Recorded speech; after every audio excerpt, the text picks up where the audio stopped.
जय हिंद। गिलगित बल्तिस्तान पाकिस्तान अधिकृत कश्मीर का सबसे उत्तरी इलाका है। यहाँ के लोग काफी समय से पाकिस्तान के खिलाफ विरोध प्रदर्शन करते हुए भारत के लद्दाख में मिलाए जाने की मांग कर रहे हैं। A massive protest taking place in Gilgit-Baltistan region, which is part of Pakistan-occupied Kashmir. हमें नहीं जाना तुम्हारे मुल्क में, खोलो करगिल का रास्ता, खोलो हमारा तारीखी रास्ता, हम करगिल की तरफ जाएंगे। साहबा के दीवाने तुम्हें टकरा जाएंगे और तुम्हें पास करके रख देंगे। वही बलूचिस्तान दक्षिणी पश्चिमी पाकिस्तान का एक प्रांत है, जिसकी सीमा पश्चिम में ईरान, उत्तर में अफगानिस्तान और दक्षिण में अरब सागर से लगती है। यहाँ के लोग बलूचिस्तान को अलग देश बनाने की मांग कर रहे हैं। गिलगित बल्तिस्तान और बलूचिस्तान दोनों ही स्थान में एक समानता है। दोनों ही स्थानों को पाकिस्तान ने छल कपट से कब्जा किया और वहां के लोगों पर लगातार अत्याचार कर रहे हैं। वीडियो के पहले हिस्से में हम जानेंगे कि पाकिस्तान अधिकृत कश्मीर का इतिहास क्या है और पीओके के लोग भारत क्यों आना चाहते हैं। क्या पीओके को वापस लेने का समय आ गया है? यदि हाँ, तो भारत के सामने क्या चुनौतियां रहेंगी। वीडियो के दूसरे हिस्से में हम देखेंगे कि पाकिस्तान ने बलूचिस्तान के साथ कैसे धोखा किया और वहां के लोगों का विद्रोह चरम सीमा पर है, तो भारत इसको अपने फायदे के लिए कैसे बना सकता है। वीडियो काफी इंटरेस्टिंग और इंफॉर्मेटिव होने वाला है, तो वीडियो को एंड तक जरूर देखें। पाकिस्तान ऑक्युपाइड कश्मीर। पाकिस्तान अधिकृत कश्मीर भारत के जम्मू व कश्मीर राज्य का वह हिस्सा है जिस पर पाकिस्तान ने कबीलाई विद्रोहियों के साथ अपने सैनिकों को शामिल करके धोखे से 1947 में ले लिया था। इस मसले को लेकर आजादी के बाद से पाकिस्तान ने भारत के साथ 3 युद्ध किए हैं। 1947-48 इंडो पाक war, 1965 second Kashmir war, 1999 Kargil war. तीनों युद्ध में पाकिस्तान का क्या हशर हुआ है ये बताने की जरूरत नहीं है, लेकिन हर भारतीय को इतना पता होना चाहिए कि पाक अधिकृत कश्मीर भारत का अभिन्न अंग है। History of Pakistan occupied Kashmir. Bharat Pakistan विभाजन से पहले जम्मू एवं कश्मीर एक डोगरा रियासत थी, जिसमें संपूर्ण लद्दाख भी शामिल था। इसी में गिलगित बल्तिस्तान का एक बहुत बड़ा हिस्सा है और इसके राजा हरि सिंह थे। राजा हरि सिंह ने आजादी के समय यानी कि अगस्त 1947 में ये डिसाइड किया कि वो इंडिपेंडेंट रहेगा, ना तो पाकिस्तान के साथ जाएगा और ना ही भारत के साथ। लेकिन 31 अक्टूबर 1947 को महाराजा हरि सिंह ने इंस्ट्रूमेंट ऑफ असेशन ट्रीटी साइन कर ली और अपनी रियासत को भारत में विलय की मंजूरी दे दी। इसके साथ ही यह भारत का अभिन्न हिस्सा बन गया। राजा हरि सिंह के कमांडर कर्नल मिर्जा हसन खान ने राजा हरि सिंह के खिलाफ विद्रोह कर दिया, जिसका आभास राजा को पहले ही हो चुका था। मिर्जा खान ने 2 नवंबर 1947 यानी कि विलय के 2 दिन बाद ही गिलगित बल्तिस्तान के क्षेत्र को आजाद घोषित कर दिया। मिर्जा खान पाकिस्तान से इन्फ्लुएंस था, यानी कि पाकिस्तान के हाथों में खेल रहा था और इसके 21 दिन बाद इन लोगों ने कबीलाई लोगों के साथ मिलकर इस क्षेत्र पर कब्जा कर लिया। कब्जे में गिलगित बल्तिस्तान के अलावा जम्मू का हिस्सा भी शामिल था। इस संपूर्ण भूभाग को पाकिस्तान आजाद कश्मीर बोलने लगा, जबकि भारत इसको गुलाम कश्मीर मानता है। इसे सिर्फ कश्मीर कहना ठीक नहीं है, क्योंकि इसमें जम्मू के हिस्से भी शामिल हैं। भारत की सेना अपनी जमीन वापस लेने के लिए पूर्णतः सक्षम थी, लेकिन हम यहाँ पर एक गलती कर बैठे और जवाहरलाल नेहरू यूनाइटेड नेशंस चले गए। यूएन ने यथास्थिति की मंजूरी दे दी और ऐसा माना जाता है कि हरि सिंह के देरी से लिए गए निर्णय और जवाहरलाल नेहरू के यूएन में जाने से जम्मू और कश्मीर का बंटवारा हो गया। 1962 में भारत का चीन के साथ युद्ध हुआ तो चीन ने भारत के कुछ हिस्से पर कब्जा कर लिया, जिसको आजकल अक्साई चीन बोलते हैं। अक्साई चीन ज्योग्राफिकली तिब्बत प्लेटो का हिस्सा है और हिस्टोरिकली लद्दाख का। पाकिस्तान हर हाल में भारत को नुकसान पहुंचाना चाहता था, तो मार्च 1963 में पाकिस्तान ने गिलगित बल्तिस्तान वाले हिस्से में से एक टुकड़ा चीन को गिफ्ट कर दिया, जिसको ट्रांस काराकोरम ट्रैक्ट भी बोला जाता है। बदले में चाइना ने गिलगित रीजन पर पाकिस्तान की संप्रभुता स्वीकार कर ली। पाकिस्तान ने 2009 में बचे हुए पीओके के 2 टुकड़े कर दिए। एक टुकड़े का नाम गिलगित बल्तिस्तान और दूसरे का आजाद कश्मीर। यह आजाद कश्मीर दरअसल जम्मू का ही हिस्सा है। भारत के लिए राहत भरी खबर ये रही कि सियाचिन ग्लेशियर पर भारत का अधिकार है। ऑपरेशन मेघदूत के तहत 1984 में भारत ने अपनी सेना सियाचिन ग्लेशियर पर काबिज की। सियाचिन को दुनिया का हाईएस्ट बैटल ग्राउंड भी बोला जाता है। स्ट्रेटेजिकली भारत के लिए सियाचिन बहुत महत्वपूर्ण है, क्योंकि यहाँ से भारत दोनों ही दुश्मन पाकिस्तान और चीन पर नजर रख सकता है। गिलगित बल्तिस्तान को 2009 से पहले नॉर्दर्न एरिया कहा जाता था और अब दोनों ही क्षेत्रों की अपनी अपनी विधानसभाएं हैं। तकनीकी रूप से तो ये पाकिस्तान का हिस्सा नहीं है, लेकिन ये सबको पता है कि वहां पर शासन पाकिस्तान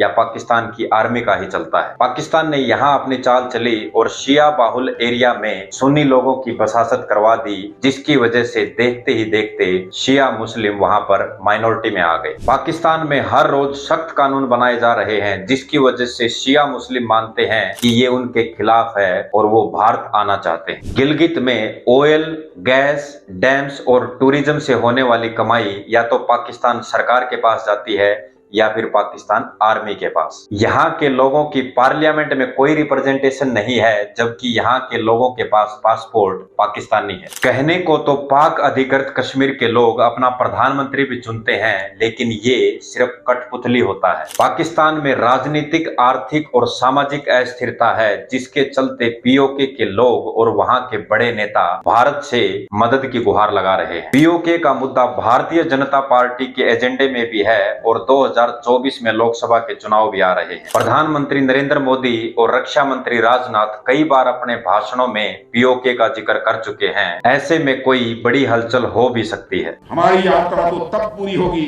जब हम 22 फरवरी 1949 को भारतीय संसद में सर्वसम्मत पारित हुए प्रस्ताव को अमल में लाएंगे और उसके अनुरूप हम अपने बाकी बचे हिस्से जैसे गिलगित और बाल्टिस्तान तक पहुंचे। भारतीय सेना बहुत ही बहादुरी से अपना काम निभा सकती है, लेकिन आपको यहाँ पर यह समझना होगा कि ये मुद्दा अब 2 देशों का नहीं बल्कि 3 देशों का हो चुका है। चाइना किस प्रकार भारत के लिए समस्या खड़ी करेगा, ये मैं आपको आगे बताऊंगा। अगर बलोच एथनिसिटी की बात की जाए तो इसमें 3 देशों का एरिया आता है, पाकिस्तान का बलोच, ईरान और अफगानिस्तान का कुछ हिस्सा। बलोचिस्तान आजादी के समय कलात प्रोविंसेस में आता था। 4 अगस्त 1945 को दिल्ली में एक राउंड टेबल मीटिंग हुई। उसमें लॉर्ड माउंटबेटन, कलात के खान, कलात के चीफ मिनिस्टर और मोहम्मद अली जिन्ना भी शामिल हुए और तय किया गया कि कलात स्टेट इंडिपेंडेंट रहेगा और उसका वही दर्जा होगा जो 1838 में था। भविष्य में बनने वाले पाकिस्तान की ओर से जिन्ना और लियाकत अली ने समझौते पर हस्ताक्षर किए और कलात की ओर से सुल्तान अहमद ने। करार में कहा गया कि पाकिस्तान स्वीकार करता है कि कलात एक स्वतंत्र राज्य है। कलात के खान, कलात के लोग और कलात के दोनों सदन इस बात से खुश थे कि वो इंडिपेंडेंट है, यानी कि सभी ने आजादी का समर्थन किया। लेकिन कुछ ही समय के बाद पाकिस्तान ने अपनी सारी शर्तें तोड़ दी और 27 मार्च 1948 को पाकिस्तान की आर्मी ने कलात पर हमला कर दिया और हमले के बाद खान से विलय पर हस्ताक्षर करवा लिए गए और 30 मार्च 1948 को आधिकारिक तौर पर कलात को पाकिस्तान में मिला लिया गया। 1948 के बाद से बलूच लोग लगातार विद्रोह करते आ रहे हैं। आज भी बलूच के लोग पाकिस्तान के खिलाफ हैं और उनका मानना है कि बलूच का विलय अवैध था। इससे पता चलता है कि बलूच के लोग पाकिस्तान को किस नजर से देखते हैं। इंडिया जो भी कदम उठा रहा है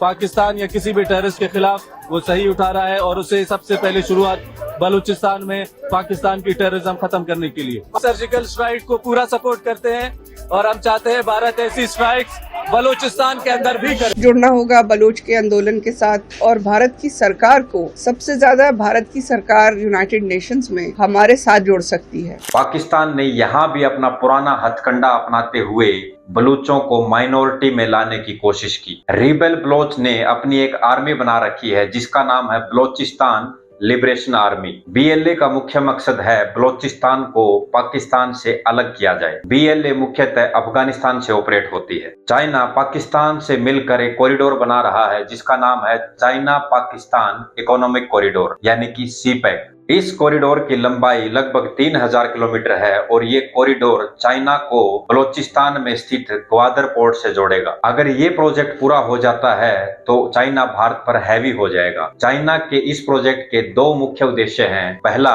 चाइना से ओमान खाड़ी की दूरी 12000 किलोमीटर से घटकर 2300 किलोमीटर रह जाएगी और दूसरा, भारत को पश्चिम से भी घेरा जा सकता है। जैसा कि मैंने पहले भी बताया था कि अब ये मुद्दा ट्राइलेटरल हो चुका है, क्योंकि क्योंकि सीपैक पीओके और बलोचिस्तान दोनों से होकर गुजरता है। बलोच के लोग चाइना का विरोध करते हैं और जैसे ही उनको मौका मिलता है चाइनीज इंजीनियर को मार देते हैं या फिर पाकिस्तान की आर्मी के खिलाफ विद्रोह कर देते हैं। A Chinese convoy has been attacked in neighboring Pakistan. This incident took place near the Gwadar port in the Balochistan province of the country. Separatist group Balochistan Liberation Army has taken responsibility for this incident. China के साथ भारत का सीमा विवाद काफी बढ़ चुका है। दूसरी तरफ अगर भारत पीओके या बलोचिस्तान में कोई एक्शन लेता है तो इससे भारत की चाइना के साथ सीधी टक्कर भी हो सकती है। बलोच और गिलगित दोनों समृद्ध क्षेत्र हैं और दोनों ही जगह पर चाइना और पाकिस्तान की आर्मी की इन्वेस्टमेंट है। पाकिस्तान की राजनीतिक सरकारें हमेशा से ही कमजोर रही हैं क्योंकि वो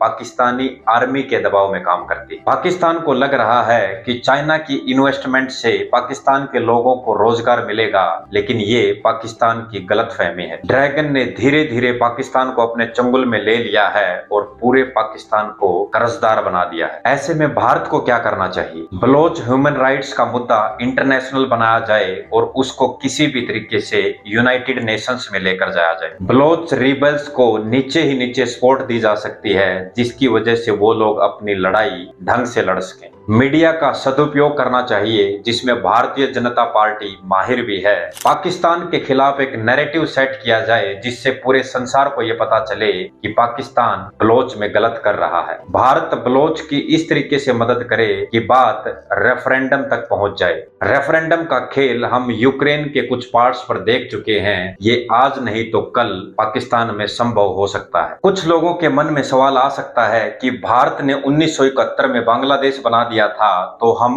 अब भी कुछ ऐसा कर सकते हैं। तो आपको ये ध्यान रखना होगा कि उस समय हमें सोवियत यूनियन की फुल सपोर्ट थी, लेकिन अब समय बदल चुका है। यूएसए और चाइना पाकिस्तान को सपोर्ट करते हैं। हालांकि ट्रंप ने पाकिस्तान को बहुत बार सनब भी किया था, लेकिन बाइडेन के आते ही फिर से वैसा ही हो गया है। रसिया हमारे खिलाफ नहीं है लेकिन साथ भी नहीं है, क्योंकि पश्चिमी देशों से नाता टूटने के बाद रसिया को चाइना की सबसे ज्यादा जरूरत है। जिस प्रकार भारत रशिया यूक्रेन वॉर में न्यूट्रल रहा है, उसी प्रकार रशिया भी भारत पाकिस्तान के मुद्दे पर न्यूट्रल रह सकता है। पीओके अगर भारत में मिल भी जाता है तो आने वाले समय में बहुत ज्यादा चुनौतियां रहेंगी, क्योंकि पूरे एरिया को आतंकवादियों से खाली करवाना है। इस प्रोसेस में जान और माल का काफी नुकसान हो सकता है। जिस प्रगति के साथ पाकिस्तान चल रहा है उससे अगर आने वाले 15-20 सालों में 4-5 टुकड़ों में बट गया तो कोई हैरानी नहीं होगी। पाकिस्तान ने भारत के मामले में यूएन के साथ हुए समझौते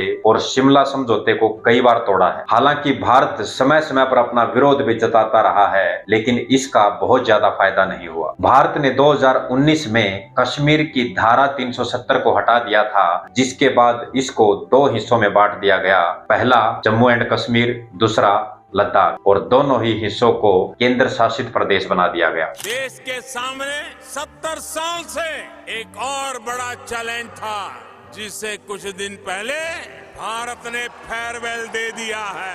आर्टिकल 370 ने जम्मू कश्मीर और लद्दाख के लोगों को विकास से और समान अधिकारों से वंचित रखा था, जिसके तुरंत बाद अलगाववादियों के व्यवहार पर भी लगाम लगाई गई और अब वहां पर भारत की स्थिति काफी मजबूत है। इसमें कोई शक नहीं है कि पाकिस्तान अधिकृत कश्मीर भारत का अभिन्न अंग था, है और रहेगा। पीओके को लेकर केंद्र सरकार क्या निर्णय लेती है ये तो आने वाला समय ही बताएगा। अगर वीडियो इंफॉर्मेटिव लगा हो तो वीडियो को लाइक करें और अपने दोस्तों के साथ शेयर करें।